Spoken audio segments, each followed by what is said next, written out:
자, 또 하시죠. 나 간접세 돼 있죠? 아, 괜히 지우가 했네. 7번 보세요.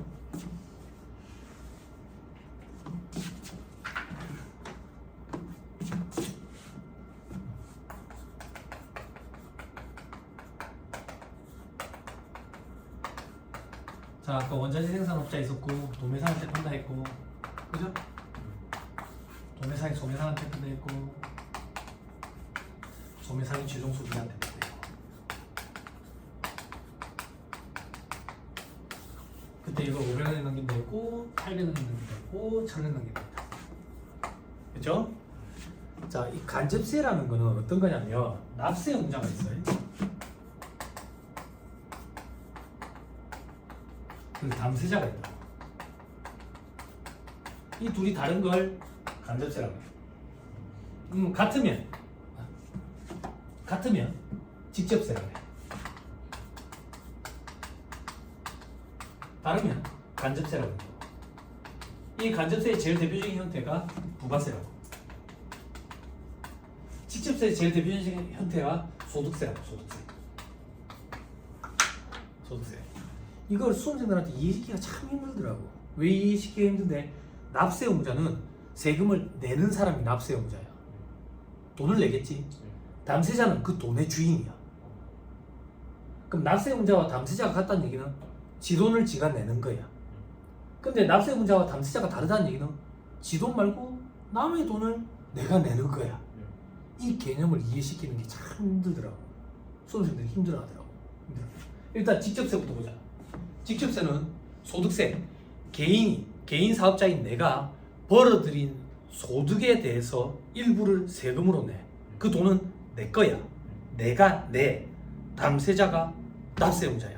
이게 직접세라고. 간접세는 다르다 했지. 이걸 어떻게 설명할까 막 고민하는데, 한참 강의할 때 많이 할 때 한 해 한 1000시간 했대죠. 저도 고이면 안 되니까 내가 1000시간 강의할 때 남의 강의 한 500시간 듣거든요. 500시간. 그때 남의 강의를 좀 들었는데, 우리나라의 부가가치세 실무 강의로 1인자라고 불리던 한장석 세무사님이 계셨어. 그 당시에 할아버지. 근데 그분이 제가 알고 있기로는 세무서 출신인데, 세무서에 계실 때도 동료 공무원들을 상대로 부가세 실무 강의를 했었대. 강의 한번 들어보셨습니까? 안 들어보셨어요? 요즘에 안 하실 것 같아요. 연세가 많으셔가지고. 그분 강의를 들었는데 간접세에 대해서 설명하는데, 와, 진짜 괜찮네. 고시생들한테 저걸 따가지고 설명을 하면 되겠다 싶어서 내가 차용해서 설명을 해. 그분이 어떻게 설명하냐면 이렇게 설명해. 봐봐. 원자재 생산업자가 도매상한테 500원에 넘기잖아요. 아까 우리는 매출세액에서 매입세액을 차감해서 납부세액을 납부한다 했는데, 일단 복잡하니까 일본처럼 생각하자고. 지가 난감한 게 부가가치고 그거에 대해서 10% 납부하는 게 부가세다라고 생각을 하면, 원자재 생산업자는 500원을 난감무스니까 그거에 대한 10%인 50원을 부가세를 내겠지. 도매상은 500원짜리를 사가지고 800원에 팔아먹으니까 300원을 남겨먹으니까 그거에 대한 10%인 30원을 부가세로 내겠지. 소매상은 우리 아까 20원 계산해놨지. 그지? 잘 봐. 물건의 흐름이 이렇게 가잖아요. 물건의 흐름. 근데 돈의 흐름은 거꾸로 간다고 가정하고 한번 살펴볼게요. 돈의 흐름은 소비자 입장에서 1000원짜리 물건을 사올 때 1100원을 주고 샀으니까 부가세 100원 웃돈을 더 줬겠죠. 그죠? 부가세만 따져볼게. 100원 웃돈을 줬다고요. 그 100원 중에 소매상이 받아서 20원을 낸 거야. 얼마 남았어요? 그걸 얘들한테 넘겨주는 거야. 30원 내. 얼마 남았어요? 즉 원자재 생산업자, 도매상, 소매상이 납부하는 50원, 30원, 20원이라는 부가가치세, 얘들이 납부하니까 납세용자는 얘들이야. 각 단계의 얘들. 그런데 이 돈의 실질적인 주인은 누구야? 최종 소비자 주머니에서 나왔다고. 담세자는 최종 소비자고요. 담세자와 납세용자가 다른 세금. 이게 간접세라고. 그래서 실질적으로 부가세를 얼마만큼 부담하고 있는지 느낌이 잘 안 와. 그래서 국가, 정부 차원에서는 세수 확보 차원에서 부가세를 올리려는 움직임이 몇 년 전부터 있었지. 자, 여러분 보세요. 저를 보세요. 무슨 색으로 보여? 빨간색 아니지? 파란색 아니지? 옷 입을 때 주의해야 돼. 요즘에는 색깔이 많아가지고. 저는 빨간색도 별로 좋아하지 않고요, 파란색도 별로 좋아하지 않고, 연두색도 아니고 노란색도 아니고 주황색도 아니에요. 그죠? 무채색이죠. 아직 젊어서. 그죠? 이 정치적인 견해, 성향 이런 건 없어요. 저는 중국에서 살고 싶은 사람이에요. 그냥. 그런데 박근혜 정권 때부터 보편적 복지를 해야 된다 그래가지고 세수 확보가 필요했다고. 그런데 법인세를 올리자니 대외적으로 큰 기업체들 그 경쟁력이 떨어진다 이게 반발이 심하고, 소득세를 올리자니 자영업자들 막 우는 소리 하고. 그래서 그 당시에 부가세를 올리려고 준비하고 있었다고. 부가세율을 10%가 아니라 높이려고 준비를 했어. 어떻게 준비를 했는데 언론에서 일부러 당위성을 부여하는 거야. 어떻게 당위성을 부여하냐면, 유럽을 여행을 가본 적이 없어서 모르는데 유럽의 소비세가 20%나 돼. 가보신 분 계신지 모르겠어요. 저는 잘 모르겠는데 그게 우리나라로 따지면 부가가치세거든. 유럽은 20%나 되는데 우리나라는 너무 적다, 이렇게 언론에서 자꾸 얘기를 하는 거야. 그리고 일본이 부가가치세율을 2번이나 높였어. 근데 우리나라는 안 높이고 있다, 이렇게 얘기하는 거야. 근데 일본은 2번 높여서 10%야. 5%에서 8%, 8%에서 10%. 그 10%로 높인 게 재작년인가 그래. 그러니까 몇 프로로 높였는지도 얘기 안 하고 2번 높였다는 얘기만 자꾸 하면서 당위성을 부여하는 거지. 그랬는데 국정농단 사태가 벌어진 거야. 그게 쑥 들어갔지. 그러고 나서 정권이 바뀌었지. 정권이 바뀌어가지고 세수 확보 차원에서 다시 이 얘기가 슬 나오다가 코로나 터진 거야. 그러고 나서 지금 정권에서 슬 얘기가 나오다가 지금 이 사건이 또 터진 거야. 그래서 정권이 또 어떻게 바뀔지 모르겠지만 안정을 잡게 된다면 향후 5년 내에는 부가세율이 좀 높아지지 않을까 싶어. 그럼 그전 정권에서는 어떻게 했는데 부가세율을 못 높이고 면세 대상을 과세 대상으로 바꿔놨어. 제일 대표적인 게 운전학원, 자동차 운전학원, 면세는 과세로 바꿨지. 그리고 무도학원, 또 어떤 거 있는데 우등고속버스 이런 것들 과세로 바꿨다. 면세였는데 과세로 바뀌었으니까 부가세 세수가 늘어나겠지. 그런 것들 면세 과세 나중에 한다. 나중에 그런 것들이에요. 그런 것들. 그래서 부가세는 간접세이기 때문에 실질적으로 얼마만큼 부담하는지 잘 못 느낀다. 그냥 부가세 세율이 높아진다면 사람들이 물가가 높아지겠구나 이렇게 생각을 하는 거지. 됐죠? 자, 그 밑에 괄호 4번 소비지국 과세 방식. 자, 이것도 전반 그릴게요.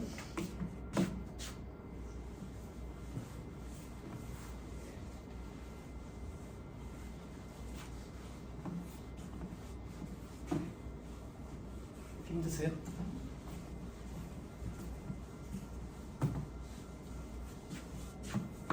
스트레칭 한번 할까?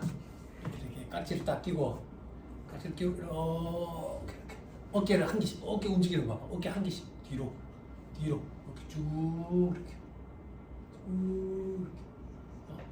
가슴이 앞이 아니라 위로 올라간다는 느낌. 위로 올라간다는 느낌. 요 손깍지 낀 거는 밑으로 내린다는 느낌으로. 자, 그 상태에서 이 손바닥을 살짝 마주 봐봐. 손바닥을 딱 마주치게 붙이봐봐. 많이 당긴다. 그죠? 힘 풀고. 그러니까 앉아가지고 이렇게 하지 마. 이게 되게 안 좋아. 목이 되게 안 좋다고. 이렇게 스트레칭을 쭉 이렇게. 허리가 안 좋아. 다리가 저리고 막 이러는데 말초신경 순환장애가 있어. 손발이 차갑고 이러면 앉은 상태에서 종아리를 자꾸 주물러줘. 종아리 요 지점 여기를 꾹꾹 눌러주면 여기 종아리 근육이 움직이면 순환이 확 이루어진다고. 우리가 심장에서 펌프질을 해가지고 머리 쪽으로 피가 가는 건 문제없이 가. 그 정도로 심장에 힘이 세. 근데 여기서 내려오지를 못하고 막혀서 사람이 문제가 생겨요. 그 순환을 시킬 때 여기를 종아리를 풀어줘야 돼. 종아리. 뇌혈관 질환이 있으신 분들은 새벽에 일어났을 때 혈압이 좀 오르는 것 같다 그래가지고 목을 주물러주면 터지는 경우가 생겨요. 압이 더 갑자기. 종아리를 먼저 풀어줘요. 종아리 그 정도로 중요해요. 응? 집에서 운동할 시간이 없으면 여러분들 이거 갔다 이거. 여기서 이 올라가는 것보다 밑으로 내리는 게 더 중요해. 밑으로 내리는 게. 이 종아리 근육이 이렇게 이완이 된다. 그때 피가 팍팍 분산이 되는 거야. 몸으로. 그거가 안 돼. 발바닥 접지 않은 게 모양이 달라가 안 돼. 안 돼. 집에 한번 그거 하고 있다. 와이프가 옆에서 올려봐, 내려봐, 올려봐. 그거 하고 있어. 집에 오늘도 오기 전에 그거 하다. 앉아가 힘드실 때 자꾸 그렇게 하세요. 이렇게 하지 말고 이건 되게 안 좋대. 되게 안 좋대. 아니면 이렇게 하세요. 이렇게. 이러면 시원하다고. 자, 소비지국 과세 방식. 제가 보세요. 소비지국 과세 방식은 뭐냐면 부가가치세를 소비하는 물건을 소비하는 나라에서 과세하는 게 소비지국 과세 방식이야. 그럼 반대의 개념을 먼저 이해해야 돼. 그럼 소비하는 나라가 아닌 생산하는 나라에서 과세하는 걸 생산지국 과세 방식 이렇게 얘기한다고. 즉 한국, 미국이 있던 거죠. 한국에서 제네시스를 생산을 해. 제네시스 얼마? 1억짜리 생산한다고 볼게요. 이런 한국에서 부가세를 붙인대. 부가세가 10%니까 부가세가 1,000만 원. 그러면 1억 1,000만 원. 이렇게 물건을 판매하게 된다. 근데 제네시스가 인기를 끌어가 잘 팔리다 보니까 이걸 미국으로 수출해서 판매하게 됐대. 하게 됐대. 그러면 생산하는 나라에서 부가세를 과세하게 되면 어떤 문제가 생기냐면 생산하는 나라에서 부가세를 과세하면 1억 1,000만 원짜리 넘기지. 그래서 1억 1,000에 팔 거라고. 그런데 미국에도 제네시스 생산 라인을 만든 거야. 원가가 똑같이 있는데 그래서 미국에서 생산한 것도 1억이던데. 근데 미국의 부가세는 5%라고 가정할게요. 5%. 그러면 생산하는 나라에서 과세하게 되면 이 물건은 1억 500이 되지. 그럼 우리나라에서 수출한 물건과 미국에서 직접 생산한 물건 사이에 가격 형평성의 왜곡이 일어나는 거야. 이걸 해소하고 싶은 거야. 이 가격 형평성의 왜곡을 해소할 수 있는 방안은 생산하는 나라에서 과세하지 않고 소비하는 나라에서 과세하는 거야. 그럼 생산하는 나라에서 과세하지 않으면 1억에 넘어가지. 소비하는 나라에서 과세하니까 1억 500이 될 거야. 이걸 우리는 소비지국 과세 원칙 이렇게 표현해.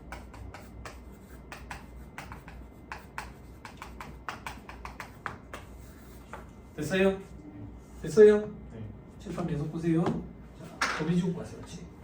부가세 계산 구조는 어떻게 생겼는데? 부가세 계산 구조는 아까 매출세에서 매입세액을 차감해서 납부세액을 납부한다. 그때 매출세액은 과세 표준의 10%인데 아직 과세 표준이라는 용어를 공부 안 했으니까 매출액의 10%. 매입세액은 매입액의 10%. 이렇게 계산한다.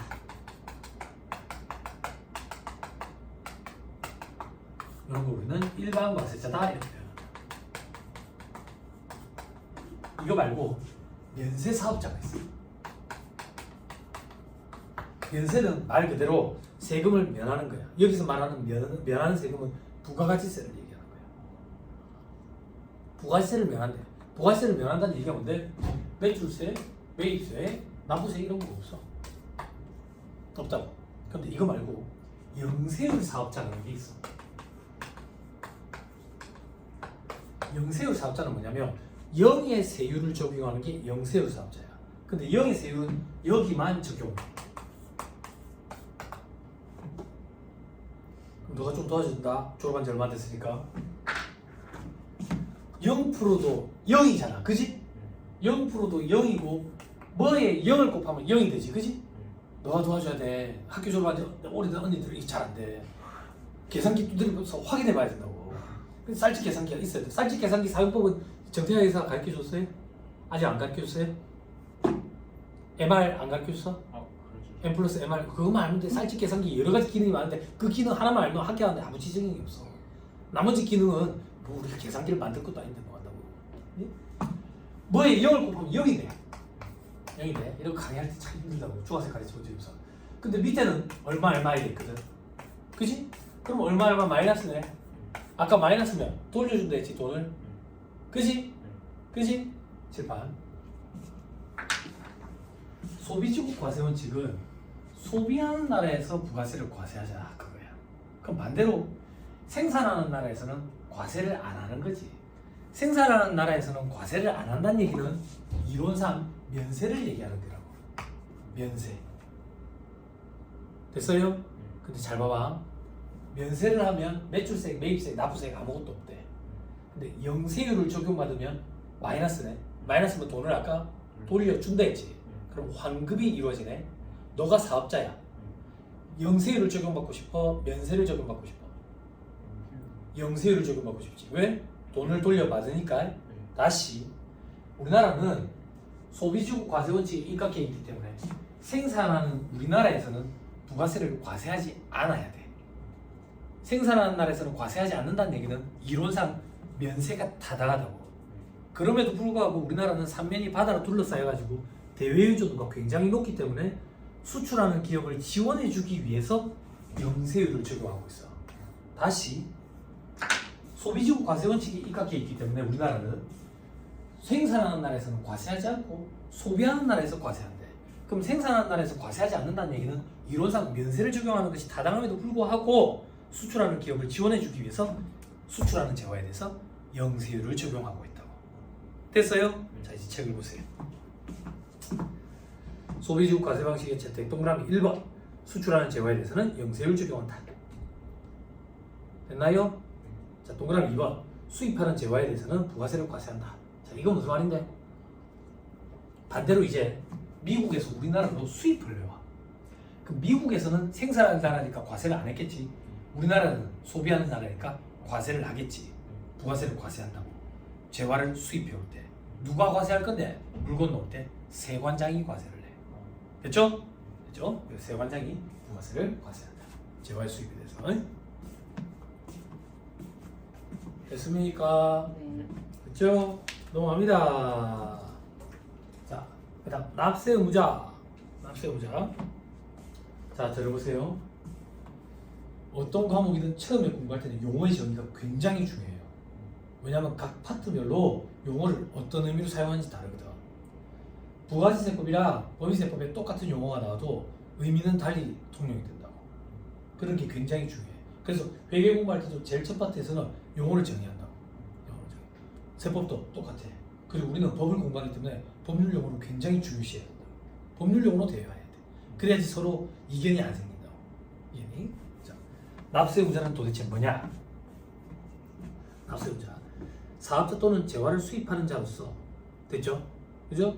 개인이 될 수도 있고 법인이나 법인격 없는 사단, 재단, 그 밖에 단체 이런 사람들이 될 수도 있다. 됐어요? 됐죠? 자, 뒤에 보니까 없네. 말로 조져야 되겠네. 자, 1번에 사업자. 사업자는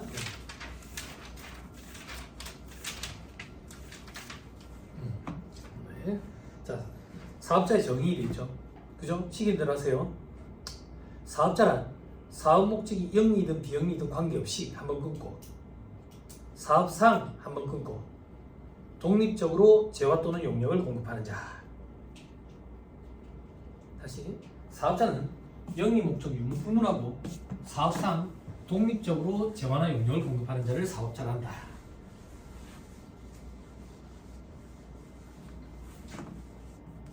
됐어요? 자, 밑에 반가로 1번 사업 목적이 영리든 비영리든 관계없이 돼 있죠. 영리 목적 유무불문하다. 따라서 영리법인 비영리법인 상관없이 부가세법상 사업자에 해당한다. 과세 대상이 된다. 그리고 국가나 지자체, 조합도 부가세 납세 의무를 지른다. 물론 면세 대상으로 되어 있는 것은 부가세가 과세 안 된다. 영리법인 비영리법인은 뭔데요? 법인세법에서 공부하는 거야. 기다리면 돼. 영리를 목적으로 하면 영리법인, 영리를 목적으로 하지 않으면 비영리법인. 됐죠? 넘어갑니다. 그 다음 사업상 괄호 2번에 사업성이 있어야 된다 그 얘기야. 사업 목적이 있어야 된다 그 얘기라고. 그런 경우에만 과세합니다. 그럼 어떤 경우에 사업성이 있고 어떤 경우에 사업성이 없는데? 우리 나중에 공부할 건데 경매는 부가세법상 과세 대상 거래에 해당되기 때문에 부가세가 과세되거든. 근데 우리가 옵션이라든지 이런 걸 통해 가지고 경매하는 건 부가세가 과세가 안 돼. 왜냐하면 우리는 사업성이 없기 때문에. 그럼 사업성이 있고 없고를 뭘로 따질 거냐 이거야. 사업성이 있고 없고가 장사 목적이냐 아니냐 이 얘기야. 그럼 그걸 뭘 가지고 따질 거냐? 한 번 하고 치웠대. 그럼 사업성이 없다 그거야. 그러면 2번 이상? 그럼 사업성을 어떻게 따질 건데? 계속 반복성을 띠는지 여부를 가지고 따지겠다.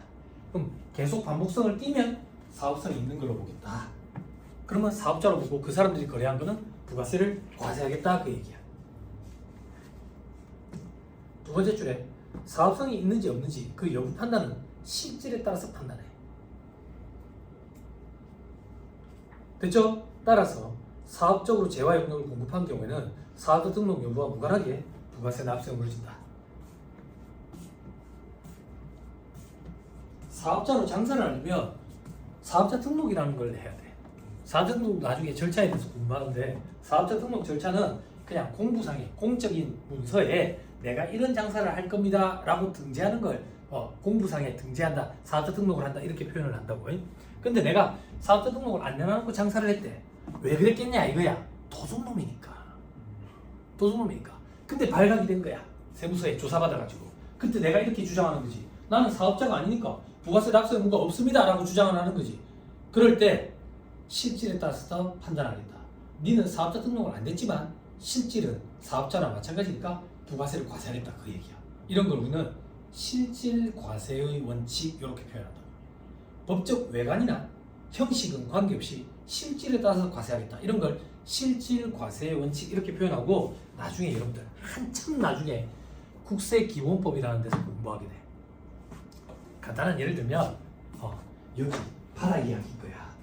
불법으로 하시는 거야. 알고 봤더니 바지 사장인 거야. 실질적인 사장은 이 사람이야. 그럼 세금을 걷는데 이 사람 바지 사장 노숙자야. 노숙자. 그러면 실질적으로 이 바다 이야기 불법 게임장에서 벌어들인 소득은 이 사람 주머니로 갔잖아. 이 사람한테 과세를 할 수가 있어. 법적 외관이나 형식은 상관없이 이게 실질 과세 원칙이라고. 실질 과세 원칙. 됐어요? 됐죠? 회계도 똑같아. 여러분들 아직 공부 안 했지만 나중에 회계 파트에 리스 거래라는 걸 공부하게 돼. 리스도 법적 외관 형식에 상관없이 경제적 실질에 따라서 회계 처리하는 거야. 예, 세법이든 회계든 경제적 실질이라는 표현을 참 좋아한다고. 됐지요? 됐죠? 그러면 이런 질문이 생겨. 한 번만 한 건 그러면 일회성에 그치니까 계속 반복성이 없네요. 그럼 두 번 한 거는요? 세 번 한 거는요? 그렇게 판단하는 게 아니야. 그런 건 나중에 심도 있게 깊이 있게 공부할 때 얘기도 좀 살펴보고 그래. 부동산을 취득했을 때는 어떤 경우에 사업성이 있는지 여부를 판단하지 뭐 이런 것들이 나온다고. 지금은 아직 그럴 단계가 아니야. 여러분들 무시하는 게 아니라. 자, 밑에 괄호 3번 독립적으로 재화 용역을 공급해야 돼. 독립적으로. 종속적이면 안 된다 그 얘기야. 우리 아직 공부 안 했는데 용역의 공급이 부가세법상 과세대상 거래에 들어가거든. 그러면 언니 직장생활 안 됐죠? 그럼 이 언니는 회사에 근로 용역이라는 걸 제공해 주거든. 그러면 용역을 공급해 줬으니까 부가세 과세 문제가 생겨야 되는 거 아니냐 이거야. 안 생긴다고. 왜 안 생기는데? 이 언니는 독립적인 위치에서 용역을 공급한 게 아니라 이 언니는 근로계약에 따라 종속적인 위치에서 용역을 공급했기 때문에 사업자에 해당하지 않고 그 사업자에 해당하지 않는 사람이 용역을 공급했기 때문에 부가세가 과세가 안 돼. 독립성을 띄어야 된다. 독립성. 됐어요? 됐어요? 오케이, 됐어요. 제가 제 거래처에 컨설팅 용역을 공급을 한다고. 독립적인 위치잖아요? 그게 부가세가 과세가 돼. 세금계산 수수료하고. 근데 제가 인제대에 강의하잖아요. 인제대학교 총장님이랑 근로계약을 맺었거든 나는. 근로계약서. 그럼 나는 거기에 종속적인 위치라고. 종속적인 위치. 그래서 부가세가 과세가 안 돼. 우리 아직 공부 안 했지만 제가 이 학원에 오지 사람들은 착각한다고 내가 이 학원에 근로소득자인지 계속 오니까 아니거든. 근로계약이 맺어지지 않고 나는 이 학원에 와서 강의를 하고 받는 강사료 수입이 생기는 건데 계속 반복성을 띠거든. 그럼 부가세가 과세되느냐? 이건 부가세가 면세가 돼. 면세가 돼. 이게 3.3% 사업소득자라고. 소득세법에서 그건 또 공부한다고. 여러 가지 법들이 얽히고 나면 이해가 되는 그런 것들도 있다. 됐습니다. 그 정도 보시면 됩니다. 자, 그 밑에 사업자의 구분이 되어 있죠. 그죠? 과세사업자, 면세사업자, 뭐 재화를 수입하는 자, 뭐 이렇게 되어 있죠. 그죠? 저만 쓸게요.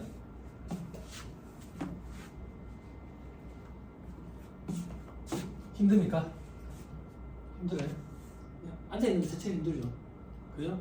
여기 보면 직장생활 하시는 분들은 허리가 아파가지고 앉아있는 것 자체를 힘들어 하시거든. 서서 들어도 돼요. 서서 들으면 졸음도 달아납니다. 졸음도 달아납니다. 제 강의 때는 졸리면 이제 서서 듣다가 다시 들어왔다가 뒷사람 때문에 민폐니까 뒤에 가서 서서 듣다가 들어왔다가 매일 하거든. 괜찮아. 이게 자세가 굵어져야 돼. 그래 오래 앉아 있을 수 있어. 그러려면 근육이 허벅지랑 종아리 근육이 좀 있어. 하체 운동해야 된다고. 하체 운동. 그죠? 시대 상황이 달라졌잖아. 그지? 그 저기 이쑤시개 같은 다리 예쁘다고 안 하잖아 요즘에는. 알이 깍깍 박힌 다리 보고 예쁘다지. 그지? 운동을 해가지고 그죠? 그 예쁜 각선미도 만들고 합격도 하고 얼마나 좋아.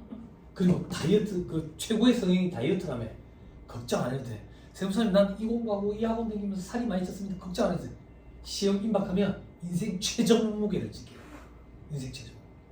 학원에 오면 여기 예전에 이제 벌써 몇 년 됐는데 23살짜리 학교 후배 그러니까 초창기 제가 강의할 때 합격을 했는데 얘가 어느 날 공부를 하는데 졸음이 와가지고 밖에 서서 공부를 하더라고.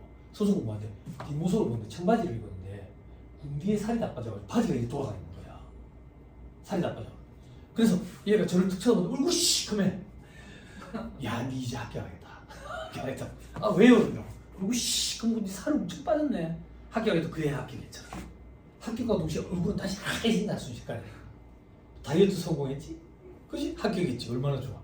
손 봐가지고 이제 시집가는 거지. 좋지. 그렇지. 걱정 안 해도 된다고. 살찌는 거에 대해서 인생 최저 몸무게 찍게 된다. 저도 인생 최저 몸무게 찍었었어요. 시험 2차 시험 임박했어요. 자, 사업자는 이렇게 나뉩니다. 사업자가 있고요. 비사업자가 있어요. 사업자는 과세 사업자와 면세 사업자로 나뉘어요. 자, 됐어요? 이때 과세 사업자는 일반 과세자와 간이 과세자로 나뉘어요. 어디 있으면 참 좋겠는데. 좋아, 됐죠? 그죠? 제방 보세요. 자, 면세 사업자는 부가세법상 납세 의무자에 해당하지 않아요. 부가세법상 납세 의무자에 해당하지 않는다는 얘기는 납세 의무가 없다는 얘기예요. 어떻게 되냐면 면세 사업자는 부가세법상 재반 의무를 부담할 의무가 없다 이렇게 돼 있다고. 여러 가지 의무를. 그럼 부가세법상 어떤 의무들 있는데 부가세 신고 납부 의무, 세금계에서 발급 의무. 면세 사업자는 부가세 신고 납부도 안 한다고. 세금계에서 발급도 안 하고. 그 납세 의무자에 해당하지 않아. 책에 따라서는 비사업자도 납세 의무자에 해당하지 않는다 돼 있는데 이건 조금 주의해야 돼요. 납세 의무자에 해당하는 경우가 있거든. 어떤 경우? 재화를 수입하는 경우. 재화를 수입하는 경우에는 생산하는 나라에서 과세가 안 됐고 수입하는, 소비하는 나라에서 과세가 돼야 되니까 그때 내가 사업자든 비사업자든 상관없이 부가세가 과세가 된다고. 과세가 된다고. 자, 그리고 일반 과세자는 간이과세자가 아니면 일반 과세자야. 그럼 간이과세자가 누군지 알면 되잖아요. 그지? 간이과세자는 직전 연도 공급대가 합계액이 1억 400에 미달하는 개인 사업자를 간이과세자라고 해. 간이과세자. 자, 조금만 도와줄게. 간이과세자는 과거의 규정이 직전 연도 공급대가 합계액이 4,800만 원에 미달하는 개인 사업자였거든. 직전 연도 1년을 얘기하는 거야. 부가세 과세 기간은 6개월씩이잖아. 지금 1기 6개월씩이잖아. 6개월이 아니라 이때는 1년이라고. 직전 연도. 공급 대가 합계액. 공급가액이 아니라 공급 대가니까 부가세까지 포함한 금액으로 합계액이 4,800만 원에 미달하는 개인 사업자. 그러면 주머니에 남은 소득이 4,800? 아니. 소득 말고 물건 판 매출이라고 생각하면 편해. 매출액이 4,800도 안 되는데 부가세까지 포함해서 1년 동안. 이런 사업자들이 어떤 사업자들인데 막살이 해야지. 장사 좋고 노가다 뛰는 게 훨씬 나아. 4,800만 원치도 못 팔았으면 주머니에 얼마나 받겠어. 막살이 하고 계단 청소를 한다든지 노가다 하는 게 낫다고. 이게 어떤 집들인데 비하발은 아닙니다. 치킨집이라고 가져갈게. 치킨집. 세법이 그러는 거야. 너 그 치킨집이 왜 장사가 안 되는데? 맛이 없으니까. 맛이 없으니까. 너거는 치킨을 맛있게 튀기는 방법을 강구해라.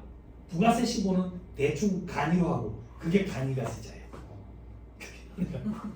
그게 간이가세자야? 아마 정말이야. 정말이야? 너 그 치킨이 왜 안 팔리는데? 맛이 없으니까.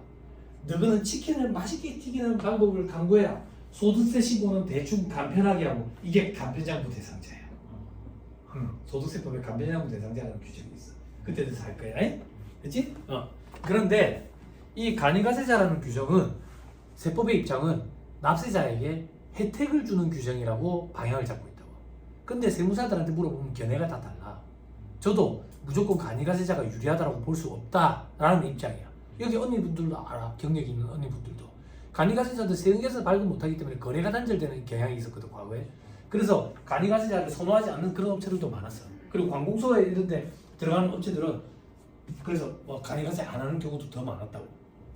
아무튼 간이가세가 꼭 유리한 건 아닌데 세법의 방향, 입장은 간이가세가 납세자에게 혜택을 주는 규정이라고 방향을 세팅하고 있다고. 그래서 경기가 안 좋으니까 이 간이가세자라는 규정에 혜택을 조금 더 폭넓게 적용해 주기 위해서 이게 8천으로 늘고 지금 1억 4백까지 는 거야. 그러니까 지금은 1억 4백만 원에 미달하는 개인사업자를 간이가세자라고 표현해. 다시 직전 연도 공급대가 합계액이 1억 4백에 미달하는 개인사업자 2024년 7월 1일자로 이제 1억 4백으로 바뀌었어. 됐어요? 이런 사람들을 간이가세자라 그래. 간이가세자. 간이가세자가 아니면 다 일반과세자. 됐죠? 됐죠? 얘기한 김에 조금만 더 얘기할까요? 과거에는 간이가세자들은 세금에서 발급을 못했어. 세금에서 발급을 못했다라고 하면 표현을 조금 애매하게 생각하시는 분들이 많던데 발급 금지야. 하면 안 돼. 근데 지가 세금계산서 지가 간이가세자인지도 모르고 발급하는 경우들이 있었다고 과거에. 왜냐하면 직진연도 공급대가 합계액이 4,800만 원에 미달하게 되면 국세청에서 직권으로 다음 연도 7월 1일자로 간이가세자로 돌려버리거든. 우편물 사전 안내문을 보내면서. 근데 그 우편물을 받아본 적도 없고 그걸 몰라가지고 자기가 간이가세자인지도 모르고 세금계산서를 수기로 발급해가지고 발급받은 사람 입장에서 부가세 공제를 못 받는 그런 불합리한 일들이 생기고 그랬다고. 물론 지금 이제 전산이 잘 돼가지고 더 좋다는 더 좋은 세무사를 사랑한다는 세무사랑 프로에서 거래 상대방이 간이가세자인지 여부를 바로 확인할 수 있도록 돼 있다고. 과거에는 국세청 홈택스에 들어가서 사업자 기본사항 조회를 일일이 다 체크했어야 됐다고. 그러다 보니까 너무 짜증난다, 너무 귀찮다. 그런 의견을 수렴해가지고 세무사들이 사랑한다는 세무사랑 프로에서 그 기능을 탑재했더니 이 순간에 세무사랑 프로로 확 넘어왔지. 그러니까 더 좋다는 더 좋으니 불안감을 느껴가지고 우리도 해야 되겠네. 그래가지고 더 좋다는 더 좋은도 지금 되지. 그지? 그래서 독점은 안 돼. 경쟁을 꼭 시켜야 된다고. 그죠? 언니 경력이 얼마나 되신다고요? 한 30년 되신다고? 참 많이 친절해 주죠. 안 그러십니까? 보기 좀 있어야지. 네, 저 매장 될 것 같아. 그러니까 한 군데 독점일 때는 전화했을 때는 진짜 물질 잘했다고. 근데 이제 두 개 하니까 엄청 희한하다고. 한 번이 찾아가지고 롤킥도 하고 그런다고. 그전에 그런 거 일절 없었다고. 독점은 안 돼. 독점. 지금 막 애경 비행기 지금 사고 나가지고 사람들 안 탄다잖아. 이럴수록 애경 비행기를 좀 타줘야 돼. 독점은 안 돼. 예약이 6만 건이 시도됐다 지금. 애경 비행기가. 근데 우리나라 비행기 전부 다 노화돼 있어. 아니야, 있을 때 있잖아. 다 노화돼. 대한항공 이용해줘야 돼. 대한항공 곧 큰일 난다고. 썩은 걸 먹으면 어떻게 되겠어? 배탈이 난다고. 토해내든지 설산 빼내든지 아니면 다 없어. 근데 그걸 먹는데 이제 그 아드님이가 배양을 하게 했잖아. 누나들이랑 싸우고 있는 국민연금에서 네가 하는 대신에 아양을 먹으면 네가 좀 삼키줘야 되겠다, 쓰는 거를. 그래서 삼켜가지고 HDC 산업개발이 삼키라고 보니까 이거 썩은 거네, 뭐 배탈 나겠네 싶어 포기했잖아. 네? 썩은 걸 먹으면 배탈이 난다. 근데 알짜배기도 있어요. 아시아나항공의 알짜배기는 에어부산이에요. 에어부산은 진짜 알짜배기예요. 아시아나항공이 50%, 부산시가 50% 배가하고 있어요. 그 말고는 이제 어쨌든 잠시 지켜보시죠. 관심 많이 갖고 있습니다. 저는. 아니 잘 됐으면 좋겠어요. 그래도 몸담았던 회사니까. 처음엔 이가 갈렸었는데 지금은 좀 안타까워요. 거기 같이 몸담았던 사람들 다 나가게 되는 거 보니까 안타까워요. 뭘로 먹고 살아야 되겠어요. 삶의 터전이 없어지는데. 자 지금 한번 보세요. 그래서 세형계사 발급이 금지거든. 그래서 과거에는 간이가세자를 안 하고 싶어하는 사람들이 많았어. 내가 세형계사 발급 못한다 그러면 거래 상대방이 내랑 거래를 안 하려는 거야. 그게 무슨 말인지 나중에 되면 이해돼. 그래서 내가 간이가세 안 한다고 그런 게 됩니까? 간이가세 포기 절차라는 게 있어. 간이가세를 포기 절차를 밟으면 일반 가세자로 돌아가. 그럼 세형계사를 발급할 수 있었거든. 아무튼 그런 일들이 있었다고. 그런데 법이 바뀌어가지고 1억 400 기준으로 바뀌었지. 1억 400에 미달하는 개인 사업자들은 이제 간이가세자잖아. 그러면 세형계사에서 발급을 못하게 되면 여기 있는 사람들이 문제라고. 여기 있는 사람들은 과거에는 세형계사에서 발급할 수 있었는데 간이가세자 적용을 받으면서 저거 의지에 상관없이 세형계사에서 발급을 못하게 되잖아요.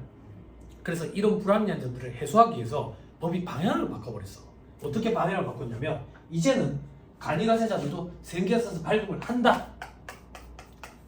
180도 바뀌었지. 간이가세자도 세형계사에서 발급이 원칙이다. 다만 과거처럼 여기 있는 사람들은 못한다. 지금 이렇게 돼 있다고. 원칙이 바뀐 거야. 과거에는 원칙이 발급을 못한다. 지금 원칙은 발급을 한다. 다만 여기 있는 사람들은 못한다. 지금 규정이 이렇게 돼 있어. 됐어요? 됐죠? 됐습니다. 힘내세요 여러분. 괜찮습니다. 세법하니까 힘들어요. 그죠? 지금 속으로 그 생각하시죠? 아, 회개할 때까지는 괜찮았는데 진짜 쓰레기 같은 놈이 와가지고 저 자식 강의하니까 힘들어 죽겠네. 1년 내내 쓰레기다. 원래 세법이 어려운데. 원래 세법이. 그래서 그때는 할 말이 좀 있어서 제가 한동안 뭐 저기 학원에 사정이 있어가지고 재무회계랑 세법이랑 두 과목을 동시에 강의한 적이 있었어요. 그때 제가 몸이 좀 많이 갔는데 한 3년 동안 두 과목을 강의, 전국에서 유일하게. 그때는 이제 쓰레기라고 아무도 욕을 못하는 거지. 내가 회계도 가르치고 세법도 가르치는데 회계는 쉽거든. 세법은 어렵거든. 근데 이제 다시 세법만 하니까 또 1년 내내 쓰레기인 거야. 쓰레기인 거야. 못 자겠어. 욕을 많이 먹어서 오래 살아서 감사합니다. 자, 밑에 간이가세자와 일반가세자, 밑에 면세사업자. 면세사업자는 면세로 열거된 재활용료를 공급하는 사업자를 말한다. 그죠? 여러분들 그 공항 면세점 있죠? 그거랑은 개념이 조금 달라요. 여기는 부가가치세만 얘기하는 거예요. 부가가치세만. 자, 밑에 보니까 부가세 신고 의무 등 부가세법에서 정한 각종 의무를 이행하지 아니한다 돼 있죠. 왜? 납세 의무자에 해당하지 아니하기 때문이에요. 재반 의무를 부담할 의무가 없어요. 됐죠? 됐나요? 네. 됐죠? 자, 다음 페이지에 2번에 재화를 수입하는 자에 돼 있죠. 그죠? 여러분 다시 잘 봐. 어렵다. 앞에 1번 봐봐. 2번의 동급인 1번. 큰 1번 숫자. 사업자에 돼 있지. 그럼 1번은 사업자고 2번은 재화를 수입하는 자네. 1, 2번 상위 카테고리가 뭔데? 납세 의무자네. 부가세 납세 의무가 있는 사람들은 사업자와 재화를 수입하는 자네. 그지? 재화를 수입하는 자는 왜 납세 의무가 있다 했지? 소비지구 과세 원칙 때문에. 손가락 잠깐만 끼고 24페이지. 손가락 잠깐만 끼고 24페이지. 1절에 과세거래 개요일이 돼 있죠. 그죠? 부가세 과세대 거래는 동그라미 1번 재화의 공급, 용료의 공급, 재화의 수입이 돼 있지. 그지? 재화의 공급, 용료의 공급 옆에는 사업자가 공급한 것에 대해서, 그러니까 즉 사업자가 한 거에 대해서만 돼. 근데 동그라미 2번에 동그라미 3번의 재화의 수입은 사업자인지 여부 불문한다 돼 있지. 왜? 소비지구 과세 원칙 때문에. 그래서 사업자와 재화를 수입하는 자가 부가세법상 납세의무자에 들어간다 그 얘기야. 됐어요? 됐죠? 오케이, 됐습니다. 다시 돌아오세요. 자, 15페이지 과세기간. 자, 1번에 간이가세자. 자, 2번에서는 간이가세자에 대한 규정은 안 볼 거예요. 간이가세자는 그냥 과세기간 1년이에요. 1년. 친구야, 도와주라. 그럼 간이가세자는 부가세 신고를 언제까지 하겠냐? 무조건 다음 달 25일이라니까. 1월 25일. 됐지? 오케이. 자, 그럼 밑에 일반 가세자. 일반 가세자는 다음 달 25일, 7월 25일, 그리고 1월 25일. 근데 제가 아까 강의할 때 여러분들한테 거짓말을 좀 했어요. 그걸 이제 이실 짓고 해야 돼요.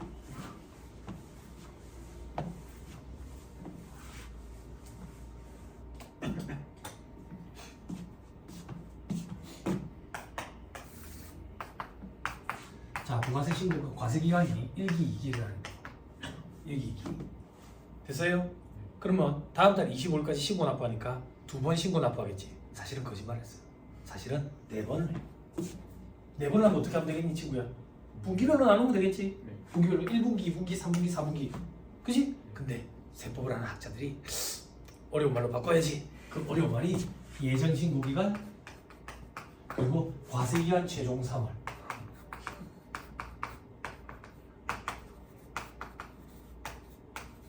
근데 이걸 실무적으로 우리는 확정 신고 기간이라고 표현하고 우리 시험에도 확정 신고 기간이라는 표현을 써요. 그래서 이렇게 기억하면 돼요. 그냥. 됐죠? 그리고 이때도 예정 신고 기간, 확정 신고 기간 이렇게 얘기한다. 됐어요? 친구가 도와주라. 그럼 1년에 부가세 신고를 4번 하네. 신고는 무조건 다음 달 25일이라니까. 날짜 좀 얘기해주라. 예정 신고 기간은 부가세 신고 언제까지 하면 되겠어? 4월 25일. 이때는 7월 25일. 이때는 10월 25일. 이때는 1월 25일. 그 지금 곧 부가세 신고 기간 온다고. 그죠? 준비하고 계세요? 그죠? 공문 날렸어요? 네. 연말정산 관련된 공문도 같이 날리시면 편하죠. 그죠? 업체에서 뭐 미리 예를 들어 우리가 미리 못해요. 구세청 업체에서 자료가 14일, 15일, 16일까지 돼야 확정이 다 돼요. 확정이 다 돼. 그게 무슨 말인데 지금 작업해봐야 또 해야 돼. 또 엉터리라 가지고 엉터리라. 근데 이제 사업주 입장에서는 이제 빨리 궁금하지. 세금이 얼마인지. 이제 대략적으로 얘기해달라 그러지. 근데 대략적으로 어떻게 얘기를 해줘? 응? 얘기한 것보다 적게 나오면 천만 다행인데 더 많이 나오면 어떡해. 실력 없는 것 같잖아. 아, 그래. 판매 대행 결제 자료 이런 거는 15일인가 16일인가 돼야 돼. 그때 돼야 이제 작업이 시작되는 거지. 작업이. 근데 예전처럼 밤새고 이런 일이 없거든. 요즘에 전산이 하도 잘 돼 있어가지고 자료 내려받기 이러면 내가 잠자고 있는 사이에 붕괴를 알아서 끊어줘. 더 좋다는 더 전에 광고 카피가 여러분들이 잠자고 있는 사이에 붕괴를 끊어드립니다 이런다고. 그럼 이 동생들은 그런 생각한다고. 할 게 없겠네요. 엉터리야 붕괴가. 그래서 우리가 할 게 많아. 엉터리라서. 이 언니가 왜 오셨는데 그 엉터리를 바로잡기. 바로잡기. 그럼 너 실무 강의 때 뭐 하는데? 그런 거 실무 강의 하지. 근데 실무 강의가 짧아. 16시간 이렇기 때문에 왜 그렇게 하는지까지 설명을 하면 시간이 짧아. 그래서 36시간짜리 강의를 한 번씩 하는데 32시간짜리 강의. 그러면 실무 일하시는 분들이 4일을 빼야 되니까 힘드시더라고. 그래 힘들지. 아무튼 잘 오셨습니다. 잘 오셨습니다. 부럽습니다. 집에 가서 와이프한테 얘기해야 되겠어요. 나도 나중에 나이 들었을 때 공부하러 간다는 거 좀 보내줘라. 보내줘라. 뚜렷하지 말고.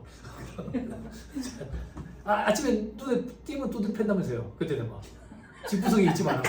아니 뭐 그런 글들이 있더만. 집구석에 있지 말라고 뚜렷한데 나가라고. 갈 데도 없는데 추워 죽겠는데. 나이가 드신 분들은 밖에 나가실 때 요즘 같은 때는 모자를 꼭 쓰세요. 뇌혈관이 굉장히 얇기 때문에 모세혈관이 얇기 때문에 잘 터져요 겨울에. 모자를 꼭 털모자를 쓰고 다니셔야 돼. 자 이런 강의는 별도의 돈을 좀 주세요. 세법과 동떨어진 강의. 자 다시 돌아와가지고 그럼 네가 아까 왜 거짓말했는데? 왜 1년에 2번이나 했는데? 개인 사업자는 부가세 신고를 1년에 2번 하거든. 2번 하거든. 친구야 잘 따라와라. 개인 사업자들은 부가세 신고를 1년에 2번 한다고. 납부는요 4번 해. 멘붕이 오지? 멘붕이 오지? 신고도 2번 하는데 납부를 4번 한대. 신고는 언제 하는데? 요때 하지 신고. 요때 하지 신고.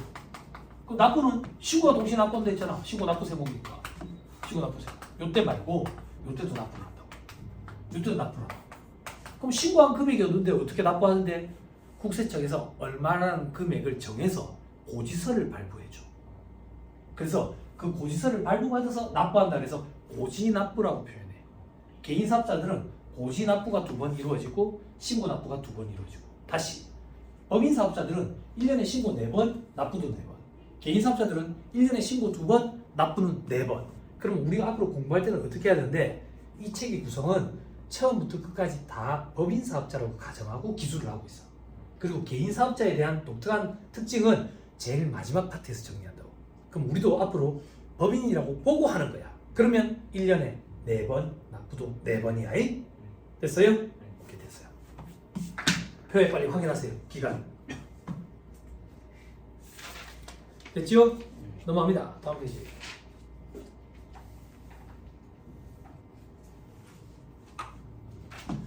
신고 납부기한, 예정신고와 납부 사업자는 예정 신고 기간이 끝난 후 25일 이내. 그러니까 다음 달 25일이야. 됐죠? 됐나요? 다음 페이지 1.2 확정 신고와 납부. 사업자는 각 과세기간에 대한 과표와 납부세, 환급세액을 과세기간이 끝난 후 25일. 과세기간은 이 반년이 과세기간이라고 표현합니다. 그러니까 과세기간이 끝난 후 25일. 됐어요? 안 어렵죠? 다시 왼쪽 페이지 괄호 2번 특례. 반가로 1번 개인사업자만 가지고 읽어볼게. 개인사업자에 대해서는 예정신고 의무를 면제하고 납세지 관할 세무서장이 직전 과세기한 납부세액의 50%로 결정해서 고지 징수한다. 됐어요? 그래서 개인은 두 번 신고하고 4번 납부하는 거예요. 어떻게? 이렇게 작년 2기가 있을 거 아니야?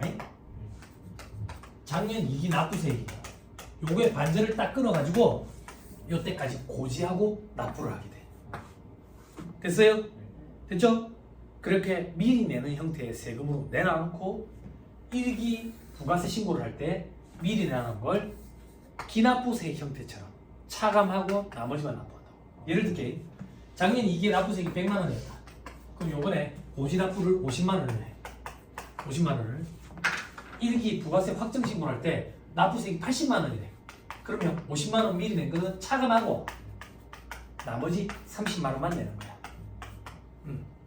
행정절차 간소화 차원이다 이렇게 생각하면 편해. 됐어요?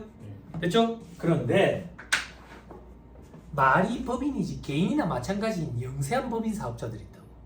그런 영세한 법인 사업자들도 개인이나 마찬가지라고 보고 고지하고 납부하자. 그게 개인 사업자 옆에 있는 영세 법인 사업자예요.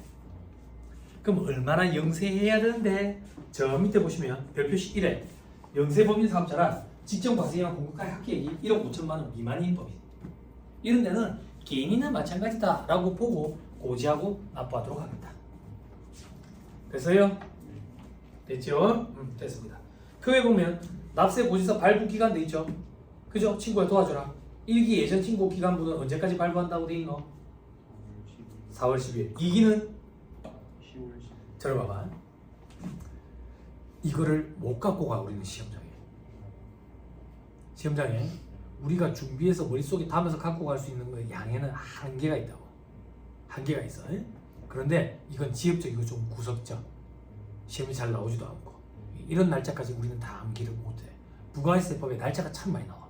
당일, 2일, 3일, 5일, 10일, 11일, 15일, 20일, 25일, 30일 이런 날짜들이 나온다고.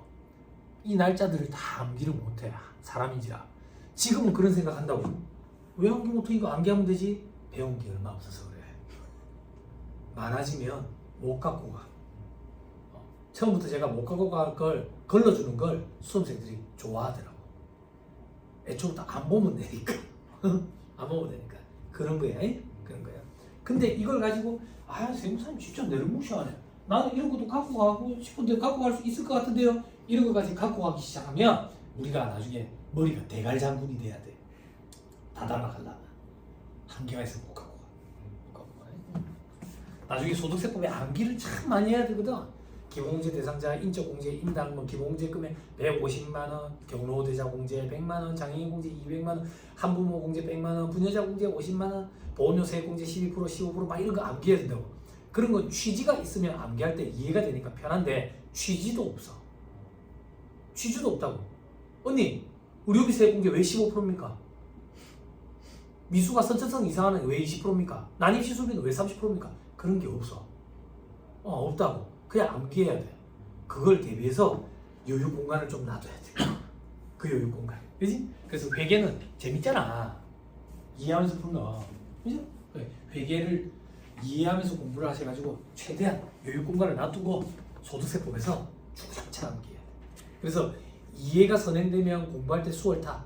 그런 공부를 하는 걸 좋아합니다. 라는 수험생들은 법인세법을 좋아하고, 저는 단순하게 막 빼곡하게 깜지 쓰면서 단순 암기하는 걸 좋아합니다. 이런 수험생들은 소득세법을 좋아해요.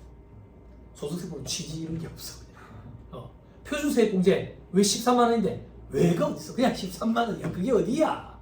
응? 예전에 연말정산 대란 났을 때 12만 원이었는데 욕 먹어가지고 만 원 늘려준 거잖아. 10년 조금 더 드시면 연말자산 대란 때 있으셨을 거 아니에요? 2014년에.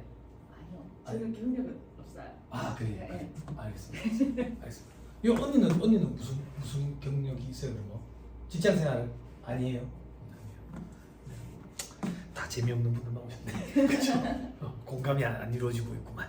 그죠? 공감이 좀 이루어져야 되는데. 네? 부경대는 어떤 공감? 내 동생 부경대 나왔거든. 한번 가봤는데 그건 진짜 평지더라. 그건 자전거 타고 다니도 되겠더라. 나는 저기 장전동에 있는 학교 나왔다 했잖아. 자전거 타고 다니면 애들이 저기 나왔다는 거야. 고마이가 심해가지고. 제일 꼭대기 있는데, 그러니까 부산대에 제일 산 꼭대기 있는 이제 건물이 제2 4번관이거든. 학교 선생님 되고 싶어하는 애들이 있는데 거기서는 중국집 배달시키면 안 와. 중국집 배달 안 와. 거기 도서관에 항상 자리가 비어 있어. 실기할 때 거기 가서 공부했던 기억이. 도서관에 항상 자리가 비어 있어. 애들 그까지 안 걸어와. 자리가 봐.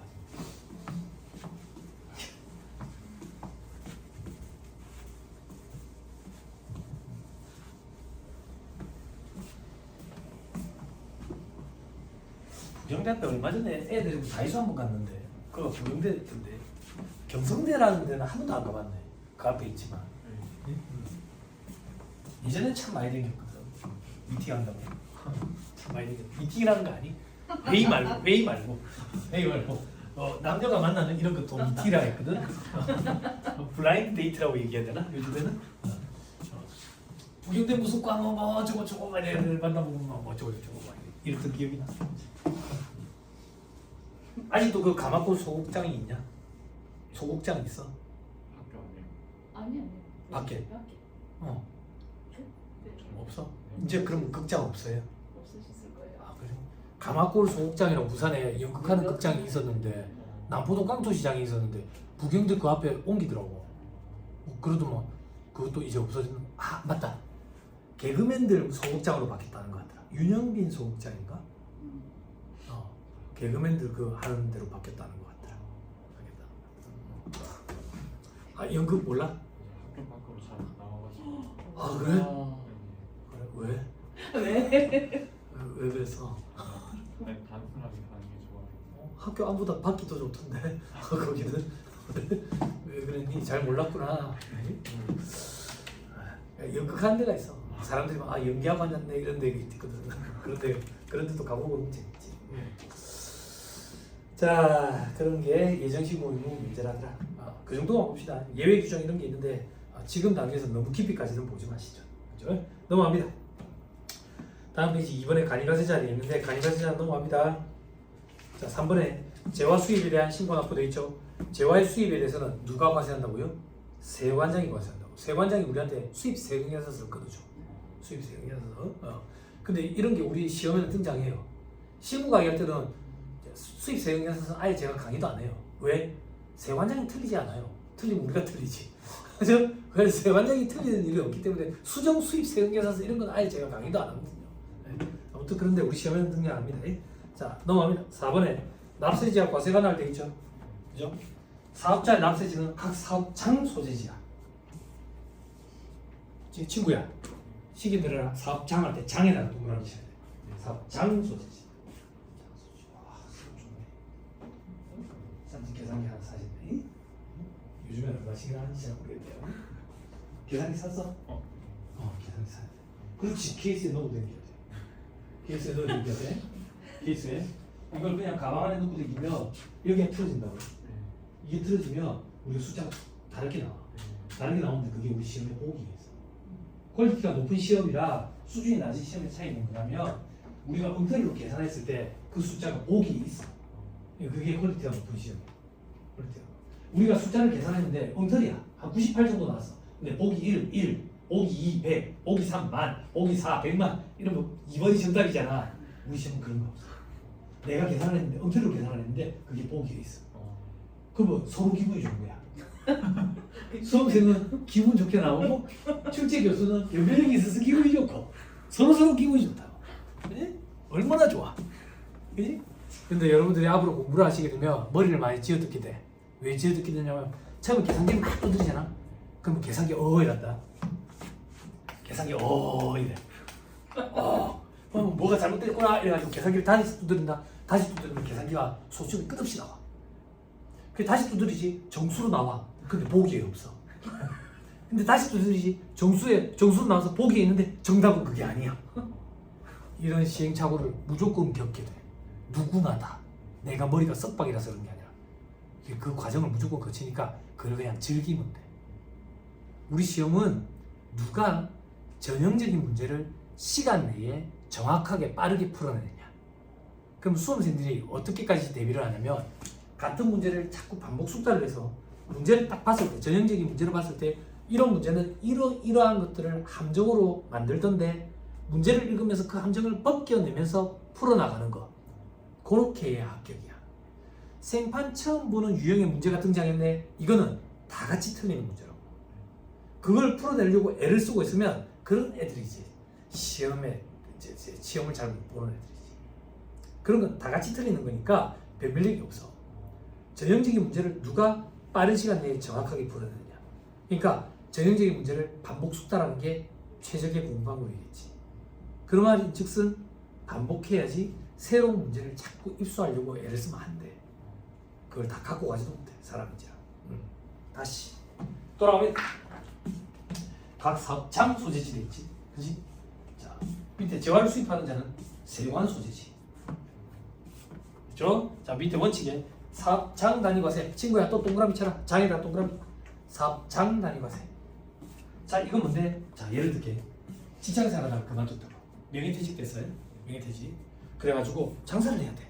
장사를 해야 되는데 직장생활하는 사람들이 제일 많은 범하는 우가 뭐냐면 직장생활 책상에 앉아 팬티만 굴려나오니까 사업이랑 아무것도 몰라. 사람 인간관계도 다 사람들 좋은 줄 알아. 안 그렇거든. 안 그렇거든. 도둑놈 꽉 찼거든. 근데 내가 그것도 명색이 팀장 출신인데 조그맣게 할 수는 없지. 그래서 처음부터 두 군데 한다고. 어떻게? 하나는 서면 앞에, 하나는 동네에. 이렇게 두 군데에 장사를 차리는데 사장은 나 하나잖아. 그래서 사업자 등록도 하나만 내면 걸리는 거야. 문제가 생긴다고. 왜? 서면에 있는 건 서면대로, 동네에 있는 건 동네에 있는 대로 사업자 등록을 해야 돼. 사업장 단위 과세 원칙이기 때문에. 서면에 있는 건 서면 관할 세무서인 부산진 세무서에, 동네에 있는 건 동네 세무서에 각각 사업자 등록을 내야 돼. 이거 설득시키는 것도 참 힘들다고. 처음에 창업하는 사람들은 그게 무슨 개념인지 모르니까 세법 지식 수준의 차이 때문에. 그죠? 그럴 때 짜증 많이 나시죠. 전화통화 하실 때. 그죠? 제가 회계사무실 직원들 상대로 친구가 그런 것 때문에 짜증 많이 내거든. 그럼 어떻게 생각하냐면 초등학생이랑 얘기를 한다. 초등학생이랑 얘기를 한다. 이러면 짜증이 안 나. 짜증이 안 나. 그럼 세무사님은 어떻게 하시는데요? 얘기를 안 하지. 얘기를 안 하지. 대학생 강의하는 거랑 초등학생 강의하는 거랑 엄청나게 차이가 많이 나는데 대학생만 강의하고 싶다고. 대학생만. 그럼 니는 어떻게 한대요? 그냥 믿고 이렇게 하세요. 못 믿겠으면 딴 데 가시든가. 나는 좀 그런 입장이거든. 저는 좀 세금이 많이 나와요. FM을 하는 입장이거든. 근데 그런 걸 좋아하는 사업주도 있어요. 뒤탈없는 거. 괜히 세금 좀 줄여줬다가 불법적인 걸 통해가지고 그날부터 이제 밤에 잠을 못 자는 거예요. 둘 다 서로 같이. 그래 5년이 빨리 지나길 물타놓고 비는 거예요. 근데 한 7년 뒤에 터지는 거예요. 5년이 지났는데 사기 기타 부정한 행위 10년까지 가요. 제척 기간이. 아무튼 다시 돌아올게요. 그래서 사업장 단위로 신고 납부가 이루어져야 된다. 다음 페이지 넘어갑니다. 그러면 사업장이 뭔지를 알아야지. 그죠? 하나 빠뜨리고 왔습니다. 18페이지 맨 밑에 암기하세요. 두 번째 줄. 부가가치세법상 사업자의 정의는, 사업장의 정의는 어떻게 되냐? 사업장의 정의는 사업자가 사업을 하기 위해서 거래의 전부 또는 일부를 해야 하는 고정된 장소를 말한다. 암기하셔야 돼요. 네? 거래의 전부 또는 일부를 해야 하는 고정된 장소. 예전에는 일부라는 표현이 없어가지고 이걸 가지고 장난치는 일이 생겼었나 봐요. 그래서 이런 표현을 집어넣었다. 됐죠? 전부뿐만 아니라 일부를 행하는 고정된 장소까지 다 사업장이랍니다. 이게 시험에 오답 보기로 몇 번 등장했어요. 그죠? 넘어가면 그러면 사업장이 어떤 것들이 사업장이냐 이거야. 어떤 것들이 주요 업종별 사업장이 되어 있죠. 그죠? 자, 광업은 광업사무소 소재지랍니다. 제조업입니다. 제조업은 최종 제품을 완성하는 장소가 사업장이에요. 그럼 최종 제품을 완성하는 장소는 대부분 어디겠어? 공장이겠지 뭐. 그지? 그러면 공장이 사업장이네. 그지? 자, 그 상태에서 저 밑에 괄호 2번. 직매장과 하치장. 직매장은 부가세법상 사업장으로 봅니다. 근데 하치장은 사업장이 아니랍니다. 그럼 직매장은 뭔데? 사업자가 자기 사업과 관련해서 생산 취득한 재화를 직접 판매하기 위해서 특별히 판매 시설을 갖춘 장소를 직매장이라 하고 사업장으로 봅니다. 하치장은 단순히 재화의 운반 편의를 위해서 보관, 관리 시설만 갖춘 장소를 하치장이라 하고 하치장은 부가세법상 사업장이 아닙니다. 됐나요? 시험에 몇 번 등장했어요? 그럼 자, 이런 생각을 해보자. 제조업체다. 제조업체는 공장에서 제품을 생산하지. 아까 공장은 사업장이랍니다. 꼭 그렇진 않지만 일반적으로는 공장에서 물건 판매까지 이루어지진 않지.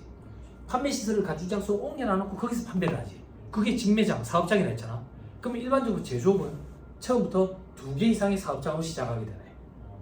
그죠? 이해되죠? 자, 이제 올라갑니다. 그 다음 건설업, 운수업, 부동산 매매업. 그건 법인인 경우에는 법인 등기부상 소재지. 개인인 경우에는 업무 총괄 장소. 부동산 임대업은 부동산의 등기부상 소재지. 되죠? 자, 그 밑에 다단기 판매원. 다단기 판매원 등록한 주된 사업장 소재지 되죠. 그죠? 자, 그 다음 무인자동 판매기. 자판기 얘기하는 거야. 자판기는 업무 총괄 장소. 됐죠? 밑에 비거주자는 소득세법에서 공부하는 거고요. 외국법인은 법인세법에서 공부하는 거다. 자, 넘어갑니다. 자, 밑에 괄호 3번 임시사업장. 임시사업장이란 사업장이 있는 사업자가 기존 사업장 외의 각종 경기대, 박람회 등 행사가 개최되는 장소에서 임시로 개설하는 사업장을 말한다. 자, 결론.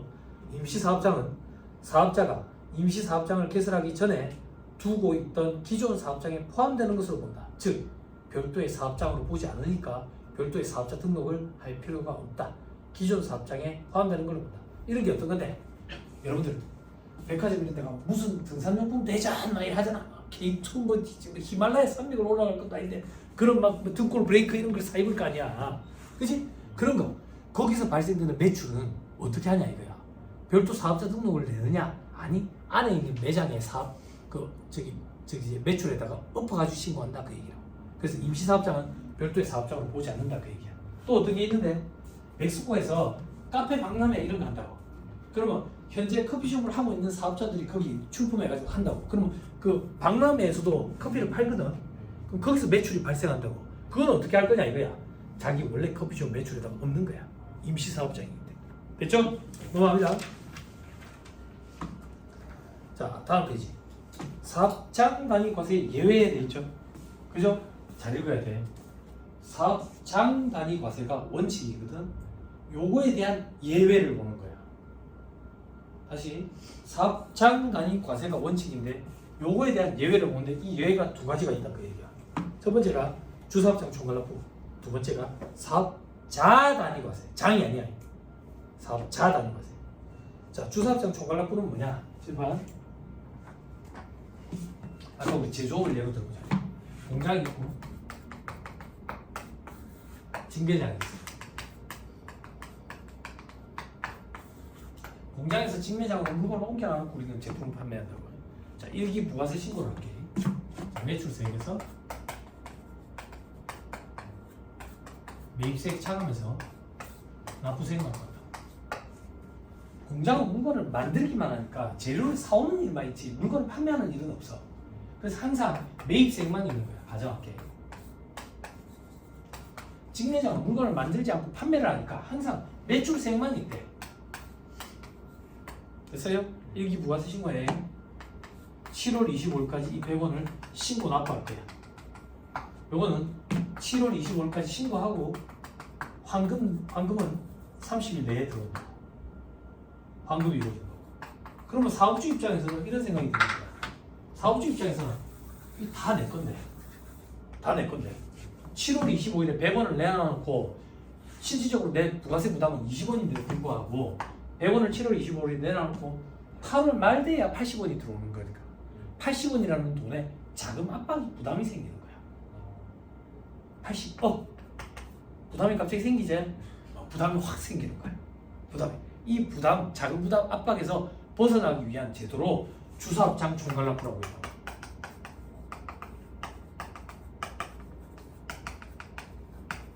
자, 주사합장 총괄납부는 뭔데? 주사합장에서 총괄해서 납부하는 거야. 즉, 납부 환급만 주사합장에서 총괄한대. 즉, 둘 중에 한 군데를 주사합장으로 정해. 여기서 납부 환급만 총괄한대. 통산에서 20원 납부만 하는 거예요. 납부 환급만 총괄해. 납부 환급만, 즉 납부 환급만 총괄하기 때문에 부가세 신고는 각각 해야 돼. 세금에서 발급 이런 것도 다 각각 해야 돼. 납부 환급만 총괄하고 이게 주사합장 총괄하고. 그런데 현업에서 일을 해보면 실질적으로 볼 일이 거의 없어. 좋은 제도인데도 이걸 적용하는 업체가 거의 없다. 거의 없어. 부가세 실무 강의할 때마다 자꾸 피드백 달라는데 없어. 올해도 없었어. 올해 부가세 실무 강의 부산에서 2년 만에 열렸어. 부산은 부가세 실무 강의하고 수요가 없어. 대구 이런 데는 매년 하는데 왜 없겠어요? 부가세는 다 잘하니까. 근데 다 잘하는지 한번 보자 이래가지고 불러보았다. 불러보아 다 잘하는지 보니까 다 잘하지 못해. 이게 맨날 늘상 현업에서 일할 때 보는 것들만 하니까 그런 거야. 그럼 어떻게 해야 공부를 하는데 올해 처음 보는 일들이 생겨라. 이렇게 저주를 퍼부어야 미리 공부를 한다. 응? 올해 세무사님이 신규 업체를 수임해 왔는데 부가세 신고가 좀 독특한 거더라. 이래야 공부를 한다. 그렇게 저주를 몇 년째 퍼붓고 있다 보니까 오랜만에 열린다. 부가세 신고가. 자, 이래 해보니까 좀 편하네. 편해. 그래서 납부 환급뿐만 아니라 그냥 전체를 하나로 묶어버리자. 이게 사업자 단위과세야. 사업장이 아니라 자. 그러니까 이걸 한 덩어리로 묶는 거야. 한 덩어리로 묶는다는 얘기가 무슨 말입니까? 사업자 등록증을 하나로 합쳐. 그럼 사업자 등록번호도 하나야. 그럼 부가세 신고 납부도 한 번 하고 세금에서 발급도 사업자 등록번호가 하나니까 그걸로만 하는 거야. 요게 사업자 단위 과세예요. 됐어요?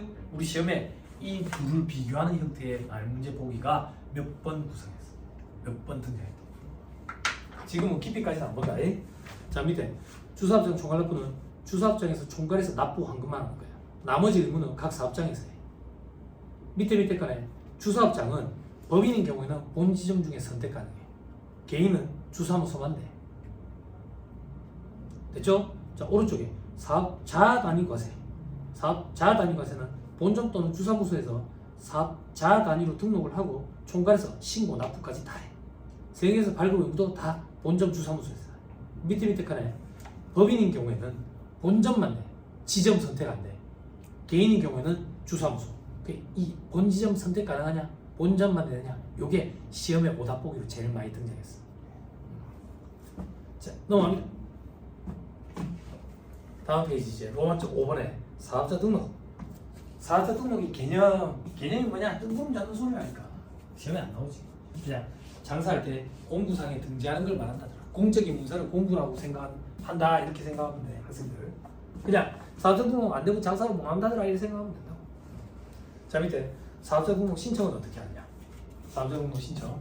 사업자는 사업장마다 사업 개시일로부터 20일 내에 등록 신청을 해야 돼.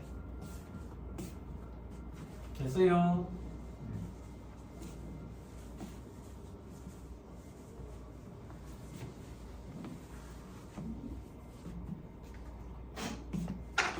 자, 사업자 등록 신청은 사업 개시일로부터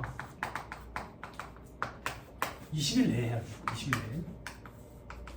그럼 우리는 개시일이 언제인지를 알아야 되겠네. 그치? 자, 사업 개시일이 언제냐? 저 밑에 별 표시에 동그라미 3번이 원칙이야. 재화나 용역의 공급을 시작하는 날. 이때가 사업 개시일이야. 그래서 물건을 팔기 시작한 날 이렇게 생각하면 돼. 그때가 사업 개시일이야. 그럼 이제 독특한 규정을 보자. 독특한 규정이 동그라미 1로 제조업은 만들기 시작한 날이야. 만들기 시작한 날. 광업은 파기 시작한 날이야. 됐어요? 됐죠? 그럼 내가 사업자 등록 신청을 할 거야. 장사하는데. 그럼 사업 개시일이 오늘이니까 오늘로부터 달력에 보고 하나 둘 셋 넷 20 이래가지고 날을 받아가지고 요때 돼가지고 사업자 등록 신청해야지 라고 보면 내가 바쁜 일이 섞여서 해외에 있다. 그래서 사업 개시를 안 했더라도 불구하고 미리 사업자 등록 신청을 낼 수가 있어. 그게 두 번째 줄에 있어. 신규 사업자는 사업 개시일 이전이더라도 사업자 등록 신청을 미리 낼 수가 있다. 그래서 대부분 다 미리 낸다고. 왜? 장사 시작하기 전에 돈이 많이 들어가거든. 인테리어도 해야 되고 이런저런 돈들이 많이 들어가거든. 공사비도 들어가고 자재비도 들어가고 이런 거에 대해서 부가세 공제를 받아야 되기 때문에 미리 사업자 등록 신청을 내놔놓는다고. 그러면 우리가 해야 되는 역할은 거래처 사장들이 사업자 등록 신청을 언제까지 내야 지금 지출하고 있는 것들 매입세 공제를 다 받을 수 있습니까? 요거 날짜들을 관련된 규정을 우리가 살펴보고 언제까지는 사장님이 사업자 등록 신청을 하셔야 됩니다 라는 걸 우리가 도와줘야 된다고. 근데 이걸 잘 못 도와준다고. 회계사무실 여직원들이. 왜 못 도와준대? 이 규정이 몇 번 바뀌었다고. 사업주들이 그러면 국세청에 전화해 물어본다고. 세무서에. 그 답변이 다 다르다고. 자기 관할이 아니면 잘 모르니까. 이게 몇 번 바뀌어서 그래. 몇 번 바뀌어서. 복잡하게 바뀌었다고. 아무튼 조금 이따 할 거다. 넘어갑니다. 사업자 등록증에 발급돼 있죠. 그죠? 사업자 등록 신청을 받은 관할 세무서장은 그 다음 줄 끝에 신청일로부터 며칠 내에 2일 내에 발급하도록 돼 있어. 옛날에는 3일이었어요. 근데 이게 전산이 많이 발전이 돼가지고 개선이 돼가지고 2일로 바뀌었어요. 2일로. 자, 그 정도면 되면 된다. 밑에 뭐 보정요구 이런 거 보지 말고 저 밑에 4번에 직권 등록과 등록 거부 동그라미 1번 사업자가 사업자 등록을 하지 않는 경우에는 관할 세무서장이 조사해서 등록할 수 있다. 직권 등록할 수가 있다. 이렇게 생각하면 돼. 이건 어떨 거냐면 사업자 등록 신청을 안 해놓고 사업자 등록 안 해놓고 장사했다고요. 탈세라고 탈세. 예. 적발이 되면 직권으로 등록시켜가지고 부가세를 과세한다고. 동그라미 2번 등록 거부하는 사유도 있구나. 그 정도 보면 돼. 시험에는 중요하지 않다. 다음에 사업자 등록증 돼 있죠? 우리 시험에 안 나와요. 안 나오는데 참고 삼아 왼쪽 저 밑에 봐봐. 왼쪽 저 밑에 보면 동그라미 10번 사업자 단위 과세 적용 사업자 여부 이렇게 돼 있죠. 그죠? 여기 여에 체크돼 있으면 이 회사는 사업자 단위 과세 특례를 적용하고 있는 거예요. 됐어요? 그렇죠? 다음 페이지 과세거래 공급식이 돼 있는데 오늘은 이 정도 하시죠. 이 정도 하시고 다음 시간에 오시면 과세거래부터 얘기를 좀 할게요. 다음 주는 어떻게 됩니까? 종일입니까? 스케줄표 있어요? 다음 주까지는 오후예요? 다음 주까지는 오후고 그 다음부터 종일인가요?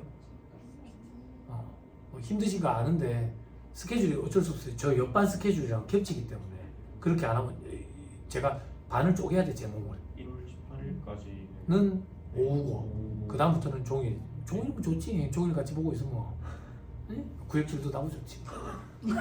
그렇게 2주만 버티면 이제 제 얼굴 볼 일 없잖아. 빨리빨리.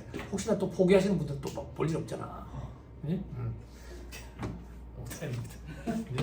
세 번만 종일 하고 있으면 힘든데 아직 수준이 그 정도 높진 않거든요. 수준이 높지 않다고 안 힘든 건 아니에요. 여러분들 초심자니까. 예? 세법. 근데 어쩌겠어. 우리는 세법 전문가가 되기 위해서 이어왔어요. 그리고 숙제 내준 걸 다음 주에 발표합니다. 앞에 나와서 한 명씩. 발표 제대로 못하면 30cm 작아갖고 와가지고 여기 세워가지고 손등에 딱 때릴 거예요. 숙제 뭐 내준지 알지? 기억을 못했는데 그런 소리 하지 마. 자존심 상해? 레포트라고 바꿔줄게. 숙제가 자존심 상해. 레포트. 그 정도 하시죠. 강의 듣느라 고생 많았습니다. 수고하셨습니다. 수고하셨습니다. 네.